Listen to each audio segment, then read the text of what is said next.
8.1 में question number 6 एक important question है, ठीक है। क्वेश्चन नंबर 6 में क्या लिखा हुआ है, if angle A and angle B are acute angles of such that cos A is equal to cos B. ये हमें चीज गिवन दी गई है इसमें, कॉस ए किसके इक्वल है, कॉस बी की, और ये दोनों एक्यूट एंगल हैं। एक्यूट एंगल देखो इन लोगों ने बड़ा ही क्लियर बोला है कि angle A and angle B are acute angle. ये क्यों बोला पहले ये समझ लो, क्योंकि फर्स्ट डे जब मैंने तुम लोग के चैप्टर स्टार्ट कराया था तो मैंने तुम लोग को बताया था कि बेटा ये चैप्टर सिर्फ और सिर्फ राइट एंगल ट्राइंगल में यूज होगा। अब इन्होंने बोला है कि ए और बी एक्यूट एंगल है, तो राइट एंगल कौन सा एंगल हुआ, सी। तो इसलिए उन्होंने क्लियर बोल दिया था। यहाँ पर मैंने एक ट्राइंगल बना दिया, तो ए बी सी, ये राइट हमारे पास ट्राइंगल हो गया, ये एंगल हो गया और ये एक्यूट एंगल होगा। This is right angle and this two are acute angle. Given क्या है, गिवन भी देख लो। गिवन ये था कि हमारे पास कॉस ए किसके इक्वल है, कॉस बी के। Cos A is equals to में कॉस बी। टू प्रूफ क्या करना है इसमें हमें कि angle A is equals to क्या होगा, angle A is equals to angle B. ये प्रूफ करना है। अब इसको हम प्रूफ करना स्टार्ट करते हैं। परसों के दिन बेटा मैंने बताया था थीटा के सामने वाला हमेशा क्या होता है, परपेंडिकुलर होता है। फॉर्मूले मैंने तुम लोग को लिखवाए थे, कॉस का फॉर्मूला होता है बी अपॉन एच, साइन का पी अपॉन एच और टेन का पी अपॉन बी। ये सारे फॉर्मूले मैं तुम लोगों को लिखवा चुका हूँ। तो प्रूफ में सबसे पहले मैंने यहाँ पे लिखने वाला हूँ, मैंने बोला इट इज गिवन, जैसा कि मुझे गिवन दिया हुआ था कि कॉस ए किसके इक्वल है, कॉस बी के। कॉस ए जो है वो मेरा कॉस बी के इक्वल है। अब जरा तुम लोग खुद बताओ, अगर cos A is equal to cos B है तो कॉस ए की जो वैल्यू है वो भी तो इक्वल होगी कॉस बी के वैल्यू के। तो कॉस का फॉर्मूला होता था बी अपॉन एच। के बारे में मैंने बताया था कि एच राजा होता है, इसकी जगह कोई छीन नहीं सकता। तो एच तो हमारे पास ए बी हो गया यहाँ पर। तो अब मैं इस लाइन को कंटिन्यू कर रहा हूँ, यही करा देता हूँ। मैंने बोला कि ए बी बेस क्या होगा, जब थीटा ए है, थीटा ए है तो इसके हिसाब से ये परपेंडिकुलर हो गया, तो फिर बेस क्या होगा, ए सी। तो यहाँ पर हमारे पास क्या हो गया, ए सी अपॉन ए बी। अब ऐसे कॉस बी की वैल्यू निकालोगे, कॉस का फॉर्मूला तो वही है बी अपॉन एच। एच कितना है हमारे पास, ए बी, लेकिन थीटा कितना था, बी। तो थीटा बी है तो इसके सामने वाला ये परपेंडिकुलर हो जाएगा, और जब ये परपेंडिकुलर होगा तो फिर बेस क्या होगा, बी सी। तो हमारे पास ये कितना हो गया, B C upon A B. बोलो यहाँ पर कोई दिक्कत है क्या, ये वाली बात सभी को समझ में आ गई। अब मेरी एक बात सुनो, ए बी से ए बी कटेगा कि नहीं कटेगा, बचा क्या हमारे पास, A C is equals to B C. A C is equals to B C. मैंने तुम लोगों को क्लास 9 में पढ़ाया था, पता नहीं तुम लोगों को क्लास 9 का याद है भी कि नहीं है, कोई बात नहीं, क्लास 10 में हम उस चीज़ को एक बार फिर से रिवाइज कर लेते। एक थ्योरम थी क्लास 9 की कि किसी भी ट्राइंगल में, जैसे मान लो ट्राइंगल का नाम ए बी सी है, अगर किसी भी ट्राइंगल में दो साइड इक्वल है, ये वाली साइड अगर इस साइड के इक्वल है तो ये दोनों एंगल भी कैसे होंगे, दोनों एंगल भी कैसे होंगे। और इस थ्योरम को हम बोलते थे angles opposite to equal sides are equal. तो हम यहाँ लिखेंगे अगर A C is equals to B C है, मतलब कि ये वाली जो लाइन है ए सी, अगर ये बी सी लाइन के इक्वल है तो इनके आमने सामने वाले एंगल ए और एंगल बी भी इक्वल होंगे, ठीक है। तो हमारे पास यहाँ क्या हो गया, therefore angle A is equals to angle B. और इसका रीजन लिखना पड़ेगा हमें यहाँ पर, angles opposite to equal sides are equal. बोलो एनी टाइप ऑफ समस्या, कोई दिक्कत नहीं है, समझ में आ गया। और हमारा प्रूफ भी हो चुका है। ये जो प्रूफ करना था देखो लिखा हुआ है शो डैट, हमने प्रूफ कर दिया। चले आगे वाले क्वेश्चन की तरफ। Question number 7। क्वेश्चन नंबर 7 एक इंपॉर्टेंट क्वेश्चन है, छोटा सा क्वेश्चन है लेकिन है इंपॉर्टेंट फिर भी। क्वेश्चन में बोला गया कि कॉट थीटा किसके इक्वल दिया हुआ है, 7/8 के। तो मैंने पहले एक ट्राइंगल बना दिया, ये देखो बेटा बोर्ड पर मैंने एक ट्राइंगल बना दिया ए बी सी, और इसको मैंने दिया थीटा, क्योंकि यहाँ पर एंगल का नाम नहीं था, थीटा बना हुआ था, ये थीटा बना हुआ, तो मैंने फिगर में यहाँ पर थीटा बना दिया। कॉट की वैल्यू दी गई है, कॉट कितना है मेरे पास, 7/8। अच्छा, कॉट का फॉर्मूला क्या होता था, कॉट का formula B upon P, base upon perpendicular.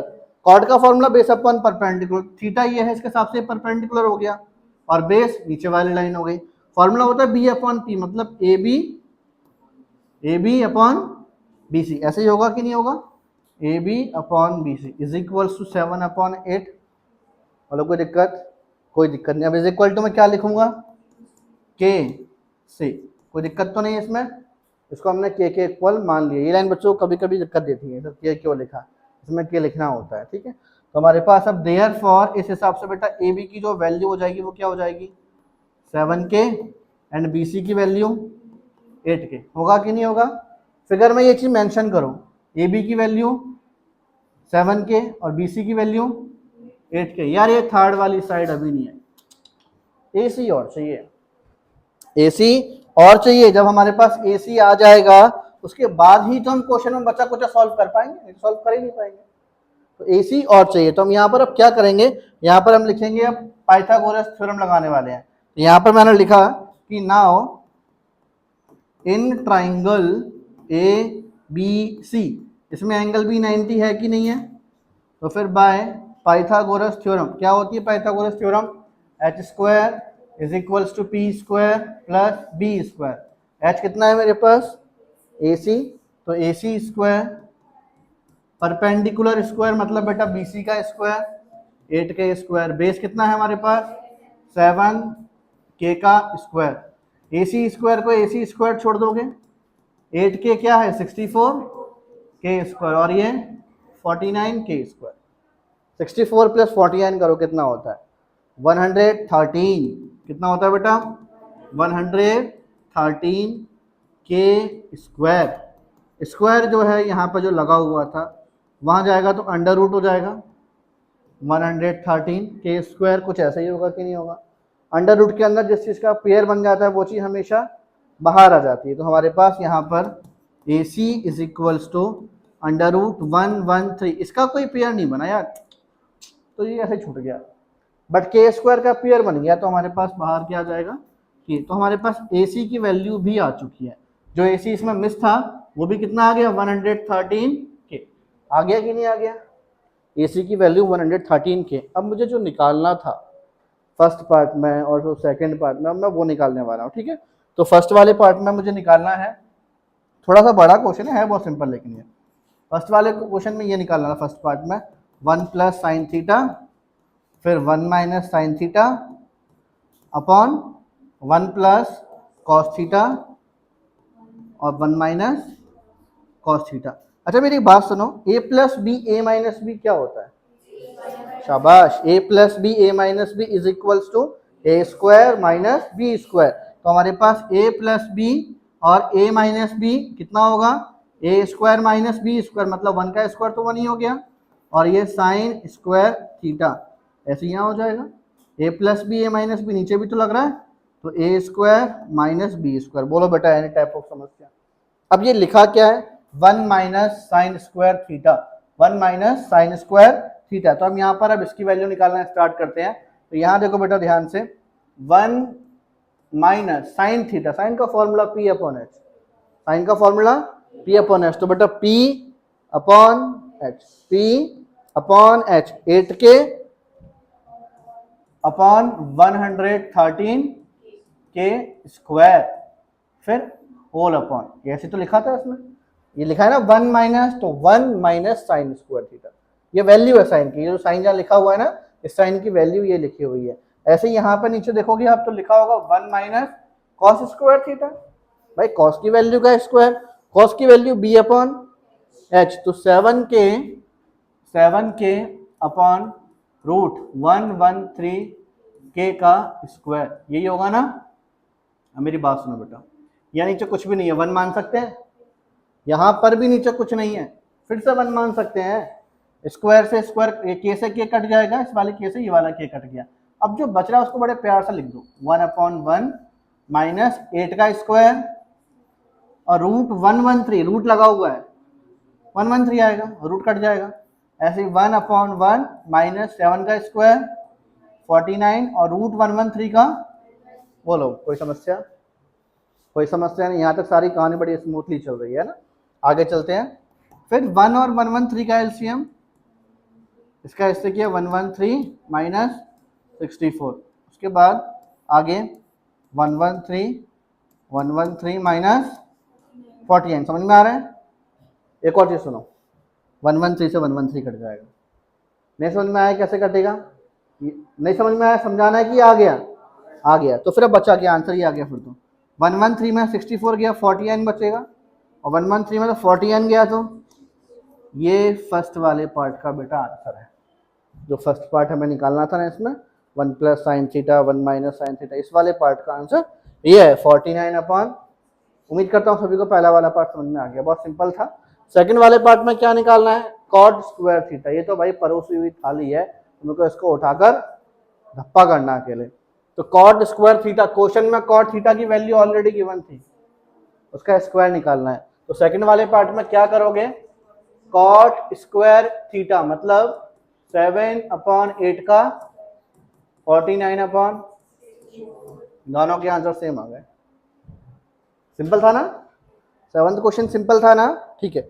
आगे चलो बेटा, इसमें क्वेश्चन नंबर 8 समझो बेटा। क्वेश्चन नंबर 8 थोड़ा सा, ये भी क्वेश्चन बड़ा ही है, ये भी क्वेश्चन बड़ा ही है लेकिन है सिंपल। क्वेश्चन में बोला गया कि अगर 3 cot A is equals to 4 है, 3 cot A is equals to क्या है 4, 3 cot A is equals to 4 है, तो मुझे चेक करके बताना है कि मेरे पास क्या ये वाली जो वैल्यू है, ये वाली जो वैल्यू है मेरे पास, ये वैल्यू दोनों सेम है कि नहीं है, इन दोनों को चेक करके बताना है। LHS और RHS दोनों सेम आ रहे हैं यानी यार, ये चेक करके बताना है। तो देखो बेटा 3 cot A is equals to 4 है, पहले एक ट्राइंगल बना लो। हमने एक राइट एंगल ट्राइंगल बना लिया, A B और ये C। 3 cot A is equals to में 4, cot A is equals to 4/3, cot A is equals to 4/3।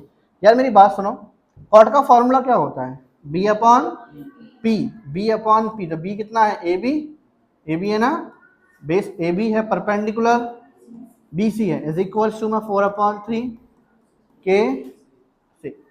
तो देयरफॉर AB की वैल्यू कितनी आ जाएगी 4K, एंड BC की वैल्यू कितनी आ जाएगी, इसको जरा फिगर में लिखते हैं, AB की वैल्यू 4K, BC की वैल्यू, पाइथागोरस से हम ये निकालने वाले हैं, इसमें पाइथागोरस से ये निकालने वाले हैं। 4 का स्क्वायर 16, 9 3 का स्क्वायर 9 16 25, डायरेक्ट लिख दूं, कोई दिक्कत तो नहीं है।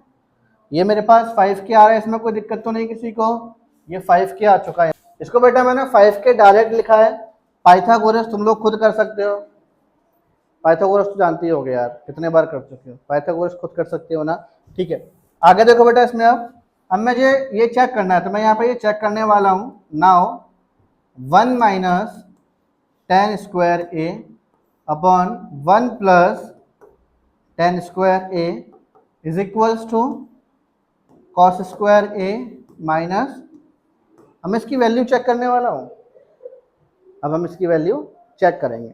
अब जरा सुनो ध्यान से, 1 minus tan square A, tan, अच्छा बताओ tan का फॉर्मूला P/B, तो मेरी बात सुनो tan का फॉर्मूला P/B, तो P कितना है 3K और B कितना था 4K, तो इसको मैं 3K/4K का स्क्वायर बोल सकता हूँ। अपॉन में क्या लिखा है 1 प्लस tan स्क्वायर है, सेम यहाँ पर भी होने वाला है, 1 प्लस 3K/4K का स्क्वायर।